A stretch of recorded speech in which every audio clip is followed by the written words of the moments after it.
नमस्कार, DS4 Marathi news चॅनलमध्ये आपले स्वागत आहे। येवला तहसील कार्यालयाचे प्रांगण हे नेहमीच नागरिकांच्या आणि शासकीय कर्मचाऱ्यांच्या वर्दळीने गजबजलेले असते। याच तहसील कार्यालयाच्या कंपाऊंडमध्ये असलेल्या एका चहाच्या टपरीवर आज अचानक गॅसची टाकी पेटली। गॅसचा भडका उडताच आजूबाजूला असलेल्या लोकांची एकच पळापळ झाली। महत्त्वाची बाब म्हणजे याच प्रशासकीय संकुल परिसरात सहाय्यक दुय्यम निबंधक कार्यालय, राज्य उत्पादन शुल्क विभाग, येवला तहसील कार्यालय, कृषी विभाग आणि येवला नगरपालिका प्रशासकीय कार्यालय यांसारखी महत्त्वाची शासकीय कार्यालये एकाच ठिकाणी कार्यरत आहेत।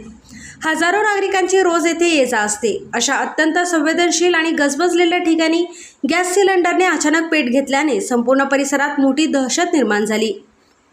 या आगीमुळे तहसील परिसरातील सुरक्षेचा आणि धोक्याचा प्रश्न पुन्हा एकदा ऐरणीवर आला आहे।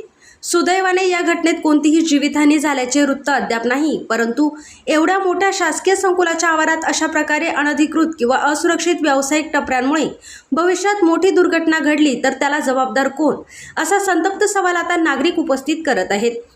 या घटनेनंतर प्रशासनाकडून या टपऱ्यांवर आणि सुरक्षेच्या उपाययोजनांवर काय कारवाई केली जाते हे पाहणे महत्त्वाचे ठरेल। DS4 मराठी न्यूजसाठी दीपक सोनवणे, येवला।